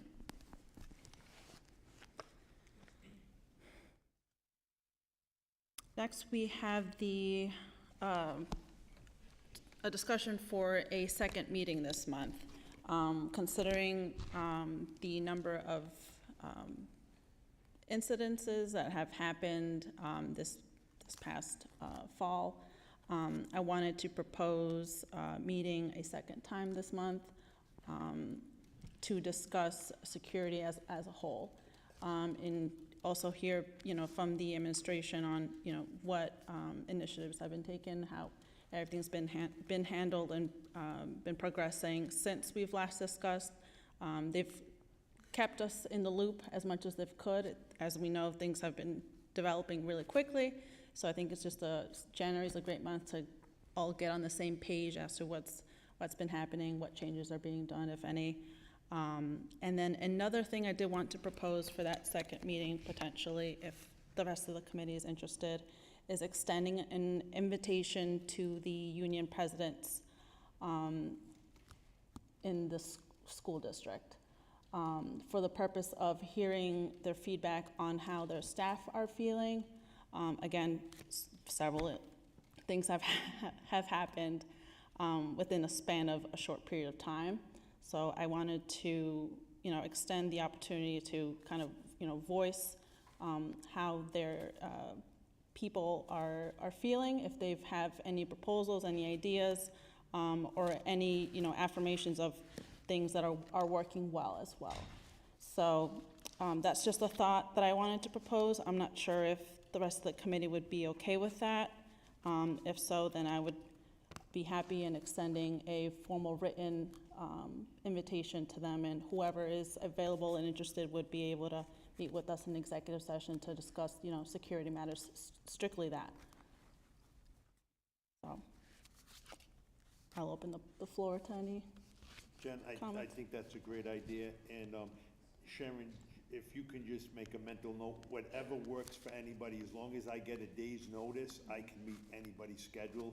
So that'll make it easy, Jen, on, the rest of it. So I can make any meeting as long as I get, a day's notice. So, but I think that's a great idea, because I have no idea who's even on the security team, where for 10 years I've always worked under a security director and stuff like that. So I think that's a great idea. Thank you.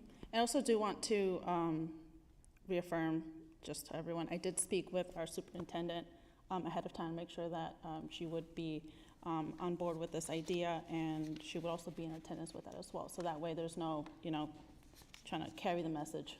That way we're all on the same page, so. Any other comments from the committee regarding this matter? Do you have dates in mind? If Tuesdays are good? If there's any certain dates, like, let Sharon know, and then we can kind of coordinate. But Tuesdays, I figured we'd ask about Tuesdays, because that's typically, but I'm available other days too now. So can we have Sharon send us an email asking for what days and times work for us, and we could respond back? Thank you. Any other comments? Thank you. Next item, please. Next item is public comments.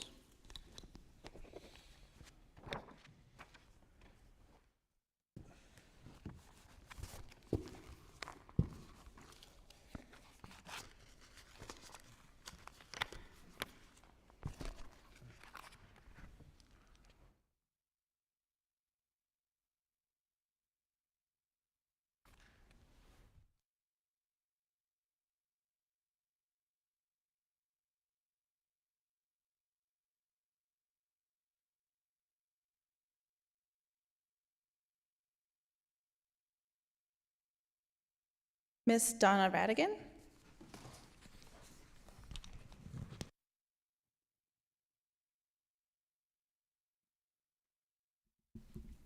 Sorry, I'm short.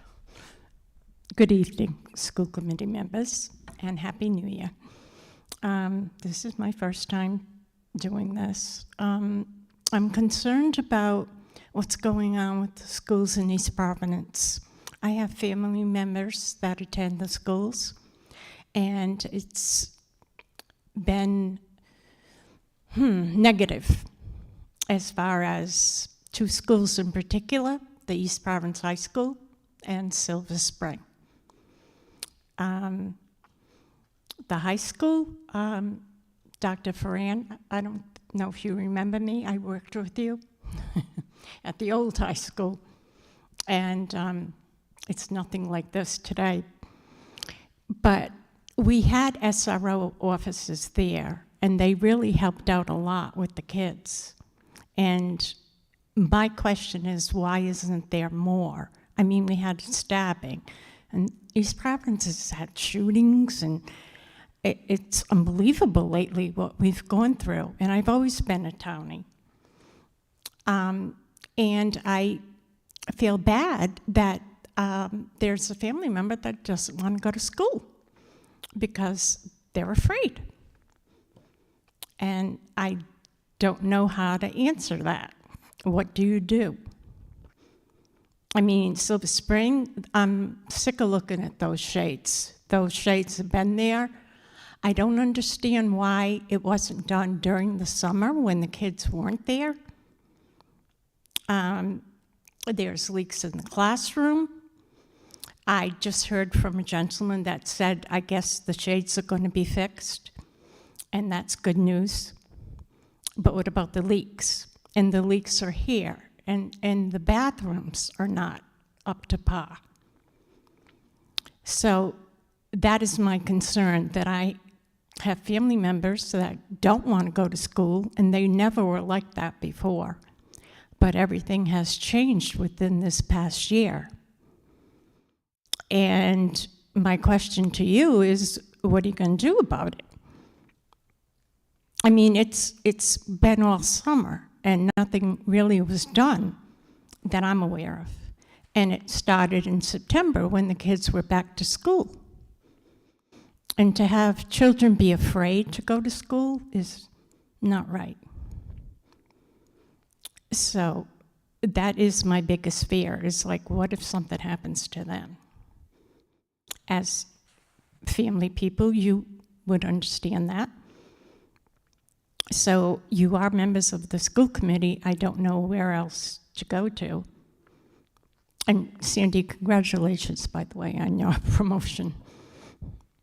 But anyways, that is why I'm here. I don't have any notes or anything. I just want to share that I am concerned about what's going on. And my family members are scared, and they shouldn't be scared. And that's not your fault to a certain part, but I think we need more adults involved. Like I said, for example, SRO officers. I mean, I know when I worked at the old high school, we had them, and it worked. And yeah, they're there for discipline too, but you knew they were there, and I don't know, working there, I felt safe. And now I wouldn't feel safe in here. So that is my biggest fear, and that is my concern. Where do we go from here? Other than, I know that's, like I said, the shades are going to be the windows or whatever it is. But again, why wasn't it done when the kids weren't there? I don't have the answer to that. I don't know if any of you do.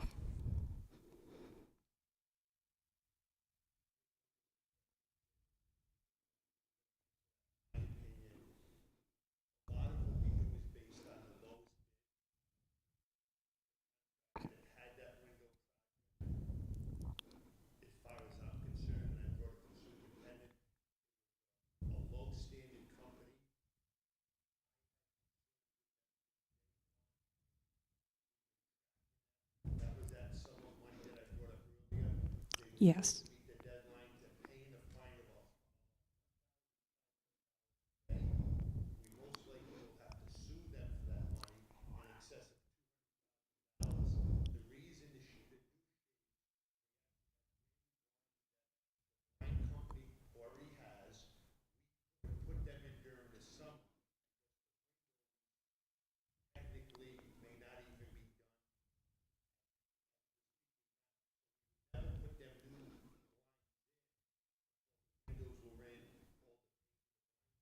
thing we put in. All those school has all their blinds put in almost 3 months ago. We're just waiting for the motors in the gym to be wide. But the shades are purchased. We have owned them for months. So we're gonna do our final walkthrough on Monday, and as Mr. Murphy said, that they should be installed this weekend. Yes, I did hear that. I personally don't like the idea of meetings during the day, even though there's no kid, but I'll take a day out of work. I went through about 6 of them walkthroughs. They were always at the 3:30 time frame. I believe, going back 5 and 6 years ago, Jess would confirm this, all our construction meetings were set up at the 4 or 5 o'clock time frame where we welcome the public to do the walkthrough as well. That project cost the taxpayers $2 million. I feel that they should be open for the taxpayers as yourself would want to walk through them. If I was spending $2 million, I would want to go. We only can deal with what we can deal with, but I assure you, as Mr. Murphy said, we're really planning on Monday when we do our final walkthrough that project is put to bed besides the legal issue, but that has nothing to do with the kids. But I think it was an embarrassing project on my end, being in the construction field for 41 years, that it was just overwhelming giving that 2 schools to that one company, thinking they could ever handle it. Okay. They just didn't have the manpower or the time frame to pull it off. So we do approve all these contracts, so we, as a sitting body, are responsible for every one of your concerns.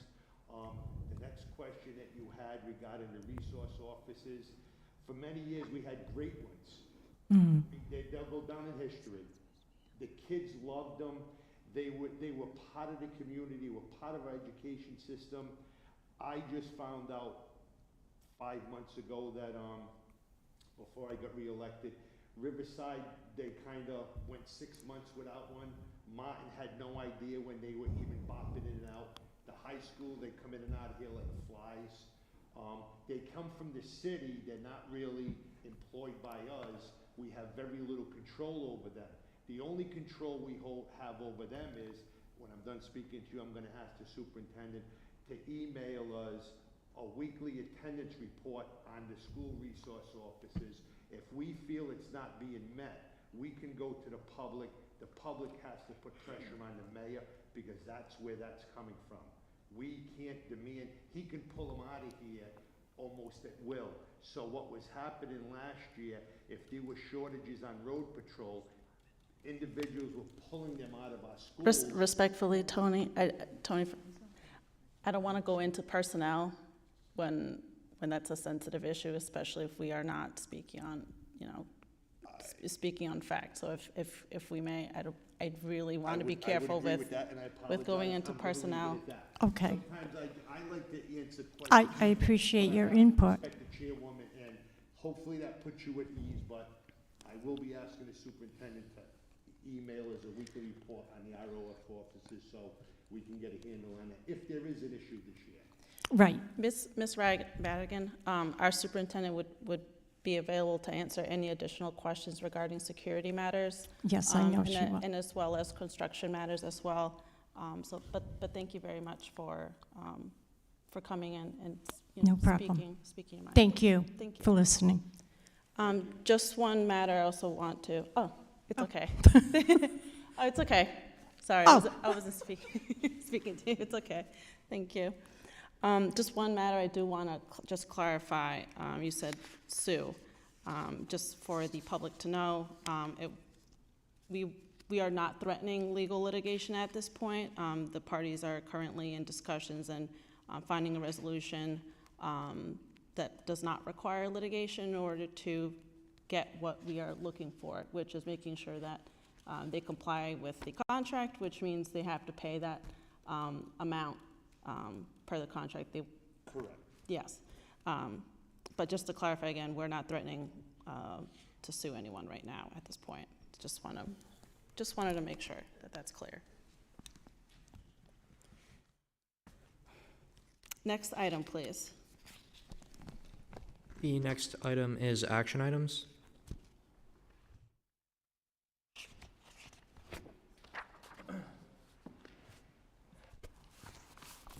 So we have several items on today's agenda for a vote. Before I go down and ask for a motion for any of them, are there any questions regarding any of these at this time? Yeah, thank you. Can I just get clarification, and it might be because I spoke to the gentleman at the end earlier. For number one, the school committee meeting schedule, do we want to meet at 6:30 or 6? Now I'm getting confused. We can leave it at 6. It's 6:30 though, I think, in the book, in here. I think it says, it says open session at 6:30. Okay, okay. And also, this is a side note, a personal side note, I will be able to actually be here by 6 from now on. So hopefully that will be earlier after the bridge is fixed. So maybe we'll be able to move Can that you up fix the earlier. bridge? But 6, fortunately not. Question of the month. Can you fix the bridge? But I'm okay with 6 p.m. from now on, but whether we have executive session or not, and I just leave that up to Okay, the so committee and Sharon. Am I changing the annual No. calendar to 6 p.m. for open session? Yeah. Okay, so Wait. if you do executive, it will be before then. No. Oh, hold on. Keep it where you got it. You got it. No, you're right, Sharon. You're right. You're right, Sharon. Leave it the way I have it? Yes. 6:30 open. Well, then it says open here.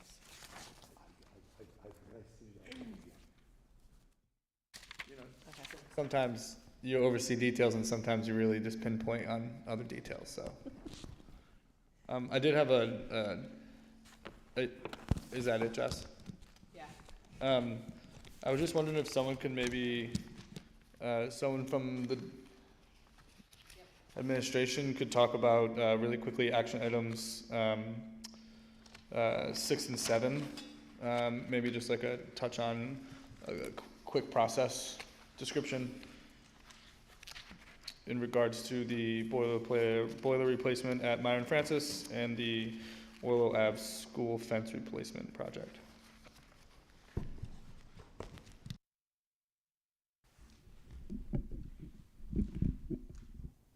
Sure. So, as you are aware, we were allotted $210,000 from the city for capital expenditure projects.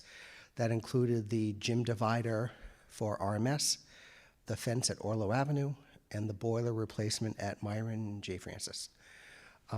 So we had already ordered the gym divider wall for RMS. That was purchased via Massachusetts Higher Ed Consortium purchasing consortium that we belong to. So we didn't have to do a bid for that. However, we did do a bid for the boiler replacement at Francis and for the fence. So for Myron J. Francis for the boiler, on October 10th, we published the RFP, hoping to get responses for that back in November. Didn't get any responses at that time. So we went back out on the market. Submissions were received on December 4th. We received two bid responses. One from Frank J. Rounds, that was for $226,530. And the other one was from Next Gen Mechanical for $172,988. Next Gen Mechanical has the multi-year HVAC maintenance contract for here for the high school, so we're very familiar with their work. And so we're asking the committee tonight to make the recommendation for the boiler replacement for Francis for Next Gen. Okay?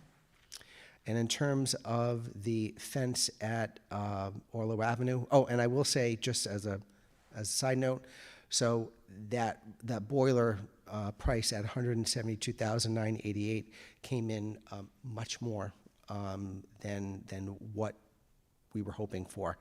And also, when you look at the gym divider, the boiler, and the fence, we're spending well over the $210,000, probably closer to about $240,000. But The superintendent, feels very, very strongly. One, that boiler at Francis has to get done. And two, that fence at Orlo Avenue is it's in really bad shape. So we're doing it all. And any of the extra funds, approximately the $38,000 that we'll need, we will just take that out of the capital fund that we have. So in terms of the fence, so on October 24th, we published that RFP, and we went back and forth with some different companies, didn't receive any responses. But again, we had a bunch of responses that came in on December 6th. We had 4 valid bid responses. One did not meet the base requirements, and so it wasn't scored. So we had 4 companies that were graded. We are asking you to award the Orlo fence replacement project to Premier Fence, and that price is for $33,963. We checked all of their references, and that all checked out good.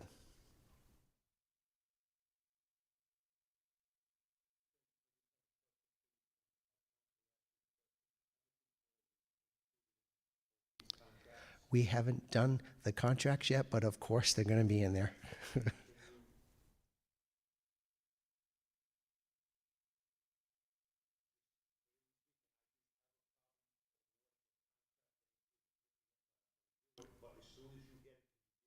Sure. Oh, yeah.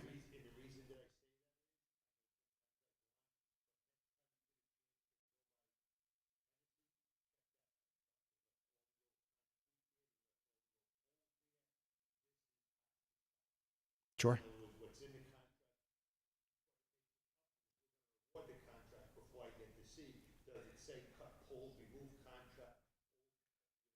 Yeah.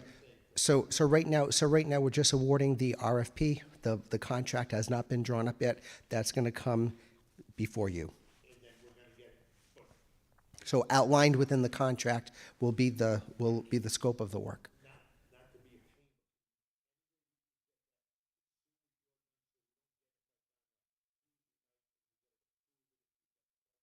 Yeah. Oh, yeah. Sure. Sure. That's important. We're gonna be finding, struggling for money, but as we spend it, it's gonna be okay to spend it. Sure. From the littlest to the biggest, so I thank you. Sure. No problem.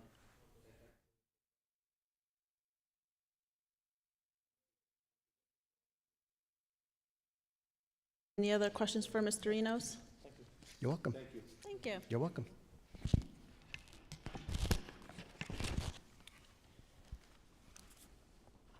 I'll entertain a motion to approve the 2024 school committee meeting schedule. Is there a motion? I'll make a motion. Is there a second? I'll second. All that say aye? Aye. Passes.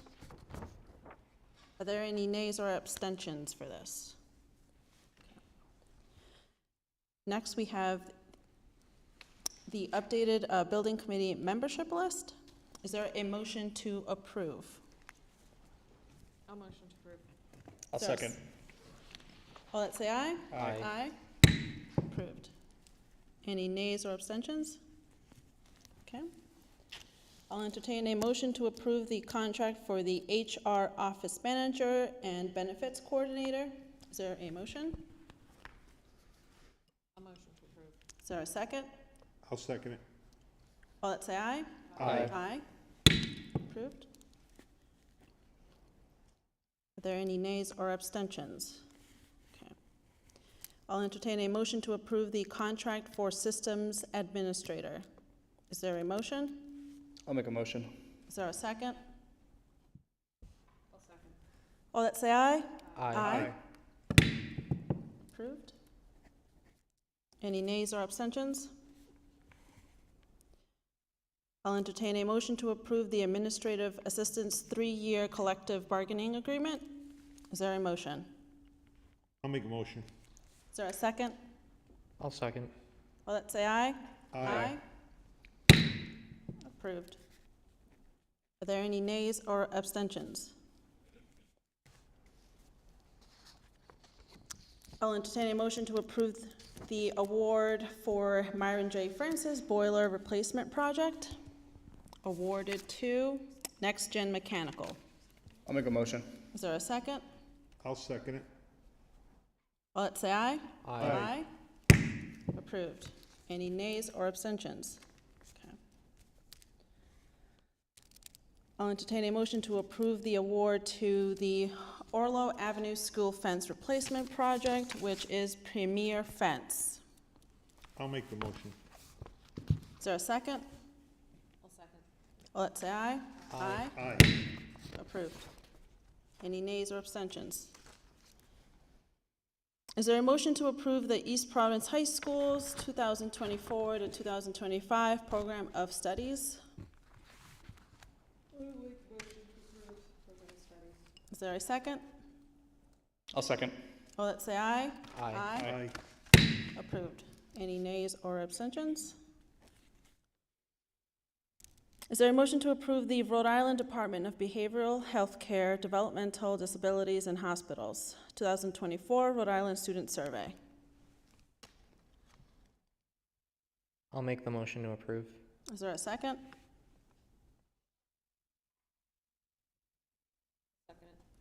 All that say aye. Aye. Approved. Any nays or abstentions? Okay. Lastly, I'll entertain a motion to approve the disposal of surplus, obsolete equipment, and furniture. I'll make the motion. Is there a second?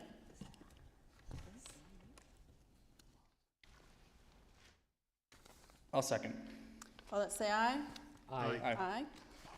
Approved. Are there any nays or abstentions? Okay. Next item, please. The next item is announcements. I got an announcement. Hold on, please. The Wrestling Mayor's Cup is Wednesday. I know it was mentioned, but I'm going to re-mention it. On January 17th at 5 o'clock at East Providence High School. That's wrestling between Riverside Middle School and Martin Middle School. It's always a very, very good time. Mayor's Cup. I also would like to make a mention that the girls wrestling has been sanctioned in Rhode Island now.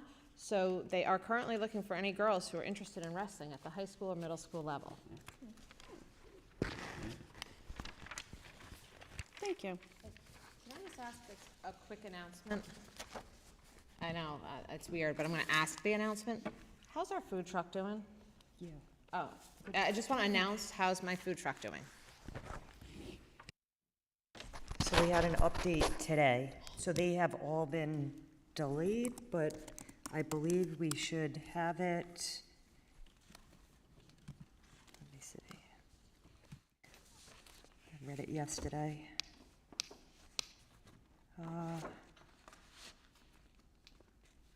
It should, within the next couple of weeks, I think it's being, mid-January. Oh. So, Right around the within the next week or two, they said.